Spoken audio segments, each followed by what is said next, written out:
Donc tu as déjà présenté ma première diapo, ça ira un petit peu plus vite. Donc c'est un exposé qui est préparé avec mon collègue Guillaume Dutter. Je vais passer très rapidement sur cette première diapo.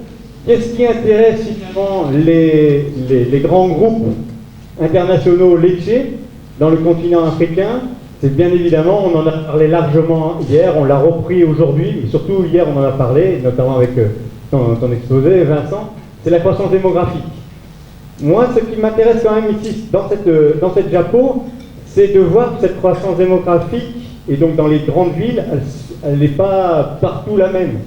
Et pour ce qui, moi je vais parler beaucoup aujourd'hui d'Afrique de l'Ouest, les consommateurs et ceux qui seront présents demain, ils ne sont pas partout, ils sont notamment là sur le pourtour des pays côtiers, près des ports. Et je vais y revenir tout de suite. Donc les consommateurs, ils sont plutôt sur le pourtour. La production, vous avez sur ce graphique, qui a été présenté hier également, vous avez les demi-lunes là en noir, c'est la production par pays, et puis ce qui est en blanc, ce sont les équivalents en importation laitière. Donc clairement, en Afrique de l'Ouest, on a des gros producteurs laitiers dans les pays sahéliens, et puis des importateurs, notamment sur, là on en a parlé également hier, notamment sur les pays côtiers. La question est de savoir, finalement, quand moi je suis multinational laitière, je me positionne où? Plutôt dans les pays où il y a du lait à collecter, ou plutôt dans ces pays-là où il y a des consommateurs?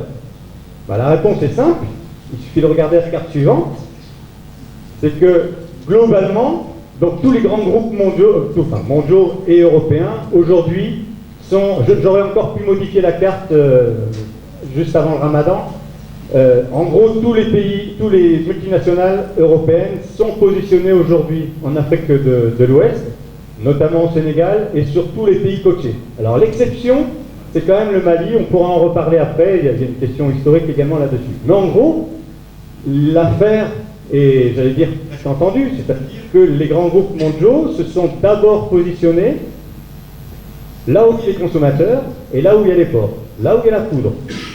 Ce qui ne les empêche pourtant pas, on vient de voir à l'instant, la possibilité pour ces grands groupes de collecter du lait. Mais ils sont quand même pas très nombreux. En Afrique de l'Ouest, on décompte à peu près 80 laiteries. Là, je ne parle pas du tout des mini-laiteries. Je parle des laiteries de dimension industrielle, y compris celles qui réempactent le lait en poudre, ou les laits en poudre d'ailleurs. Sur 80 industriels en Afrique de l'Ouest, on en a une vingtaine qui collectent du lait local. Généralement, ces laiteries qui collectent du lait local, généralement, utilisent aussi de la poudre. Ce n'est pas parce qu'on collecte du lait local qu'on n'utilise pas de poudre. On l'a vu hier aussi avec la laiterie du berger.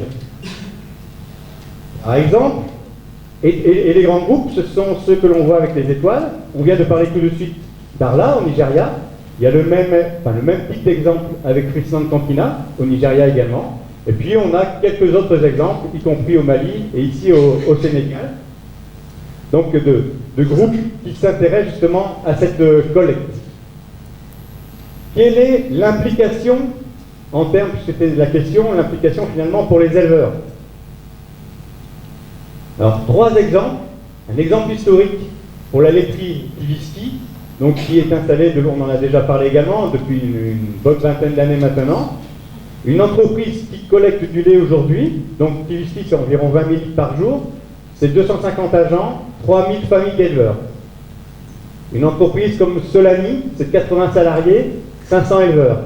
Hier, alors les chiffres peuvent varier un petit peu, hein, mais c'est à peu près ce qu'on avait énoncé également hier. Une entreprise comme la laiterie du berger, c'est 250 agents, 800 familles d'éleveurs. Alors on peut voir le verre à moitié plein ou à moitié vide, c'est-à-dire que malgré tout, il y a quand même pas mal d'emplois, il y a surtout beaucoup de familles qui sont touchées. Même si elles collectent peu de lait, même si elles vendent peu de lait, c'est quand même des revenus, et Arona en a parlé hier, c'est des revenus relativement importants pour chacune des familles qui sont collectées. Mais malgré tout, dans le paysage que l'on a ici, ça reste tout ça, pour l'instant, aujourd'hui, Il faut être quand même conscient que ça reste ponctuel.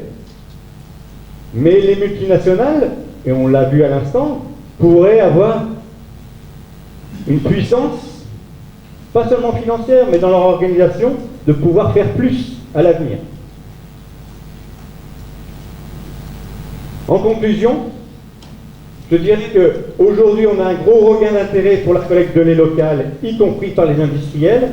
Il y a 20 ans, on lisait dans les papiers que l'industrialisation du lait n'est pas possible en Afrique de l'Ouest. Alors, elle n'est peut-être pas totalement développée aujourd'hui, on est bien d'accord là-dessus, mais il y a quand même des exemples très intéressants pour dire qu'on peut collecter du lait de façon industrielle aujourd'hui en Afrique de l'Ouest. On va sans doute vers de nouveaux partenariats et d'alliances durables.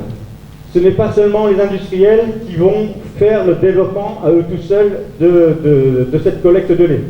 C'est l'ensemble des partenaires qui travaillent autour, et c'est bien de ça dont on a discuté hier, et des différentes alliances dont on a discuté hier. C'est pour ça qu'aujourd'hui on parle aussi d'offensive CDAO à l'échelle donc de l'Afrique de l'Ouest, qui implique les firmes, les OP, les institutions de recherche et de développement, basées dans des bassins de collecte avec des filières locales durables. On ne va pas les réinventer. Certaines, même la plupart existent déjà.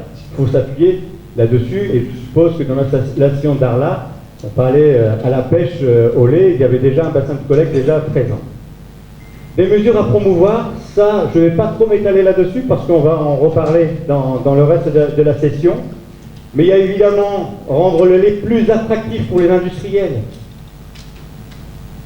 par des mesures fiscales, par des investissements sur la collecte. C'est ce que Grégory hier à cette place a insisté lourdement hier. Ça ne peut pas se faire simplement avec des investissements privés des industriels.